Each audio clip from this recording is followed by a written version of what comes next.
कि अनीता है ना, अनीता, अनीता कौन है? हमारी शिष्य है, जो सुभाष की सहपत्नी अनीता।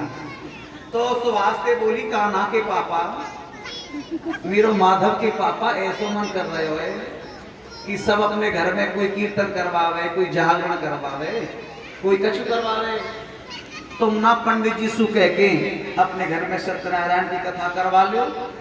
है कि सत्यनारायण की कथा, पंडित जी ध्यान से सुन, पंडित जी से कह के अपने घर में सत्यनारायण की कथा करवा लो। यूं के में घर में हवन होना चाहिए, पाठ पूजा घर में होती रहे में तो अच्छो रहे। ये बेचारी बात धीरे धीरे लाइन पे ला रही। अब सुभाष तो तू जाने ही कैसा है, तीन तरह का मोड़ा करियो, नकवा लिए फुला हमने तो कबू करवाई ना है। अशोक ध्यान नहीं करो, हमने तो कबू करवाई ना है, पर तू ना माने तो ठीक है कर ले, पर हम कछु जाने तो ही ना है, बात के ऐसा कछु ना है। मैं सुबह जाऊंगी मंदिर में, पंडित जी से बोल आऊंगी, बन के ठीक है। अब अनीता ने आके पंडित जी से कह दे कि पंडित जी कल तो मैं ना हमारे घर में सत्यनारायण की कथा करनी है, और मैं घर आ जाइए, कुछ थोड़ी सी सामग्री लिखवा दीजिए। पंडित जी चले गए, डालचंद पंडित जी सुभाष के घर, बोले कि ठीक है बाबूजी, ये कलाव अरोली चावल, पान के पत्ता, फल, मिठाई ये ले लेंगे। सुभाष बोले पंडित जी देख लो, हम कुछ जानते तो है नहीं यार।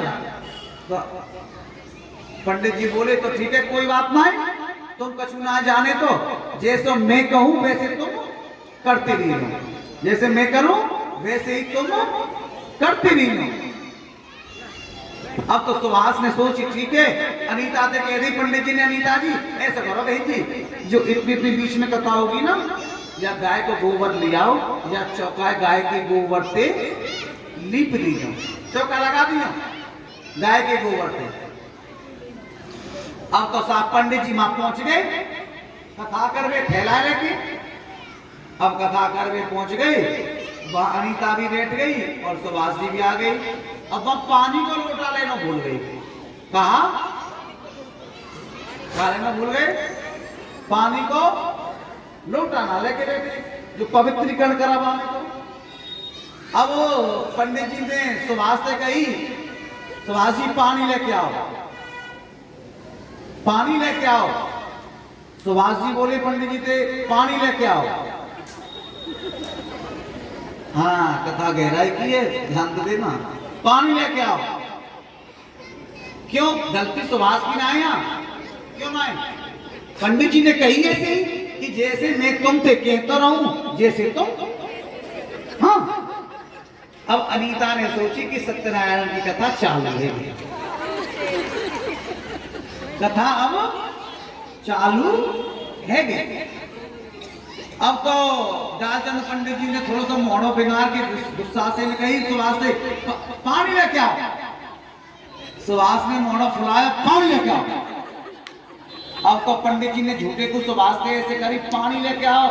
सुभाष ने करी जोर के, पानी लेके आओ। और दोनों खड़े हो गए, हाथ मिल गए, हाथ मिल गए, कुश्ती प्रारंभ। अनीता सोच रही है कथा को पहला अध्याय शुरू है, कथा को पहला अध्याय शुरू है गए। अब तो भैया जैसे तैसे पंडित जी सुभाष में अपने प्राण में बचावे की सोचे, भगवे की सोचे। अनीता तो खड़ी गई, अनीता दोनों की कोरिया भर भर के मानती, पंडित जी यही चौक में करो जो गाय की गोबर से चौका लीप लो ना, या तो बाहर मत जाओ, यही न करते रहो इस कथा, या तो बाहर ना होगी। सुभाष भगे तो माधव जी पापा, माधव जी पापा यही चौक में आ जाओ, ना बाहर ना, गाय को गोबर को चौक नहीं लग रहा, यही न कथा होगी। अब भैया दोनों की पसीना पसीना है गए। पंडित जी की तो धोती धोती लान फान सब खुल गई। पंडित जी को जब कैसे कैसे आप लगे, गेट खोलो, देखो पंडित जी भगे, फैला छोड़ के मंदिर की ओर। और मंदिर में सेवाई समय पंडित नीरज देख रही तो पंडित को तो होश खराब है रहे हो, तो मान की ये कैसी कथा, ये देखती रही यार पंडित जी ने आप तो इनमें ऐसे तो करो। नीरज गुस्सा के मारे साथ फुल है नहीं।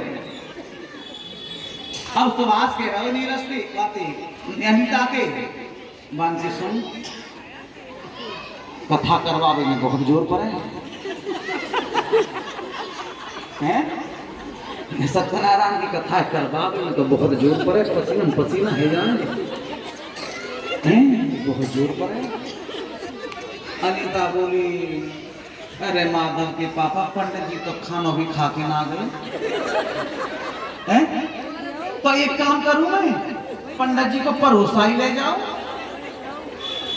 पंडित जी को परोसा ही ले आऊं।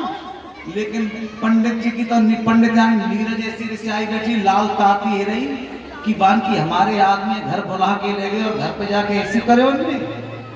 जैसे बेचारी अनीता परोसा देवे गई, जैसे अनीता परोसा देवे गई पंडित जी को, और पंडित यानी तो ईंच को अद्धा हाथ में ले रखे और मसक की दियो कहाँ अनीता के माथे लगे जाकर। लेकिन फिर भी कछु ना पता दोनों में।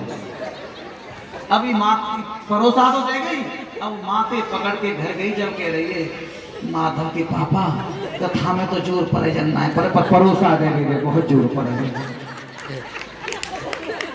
ठीक है तो भैया एक कथा करवाए तो वो भी सो देख जाएगी।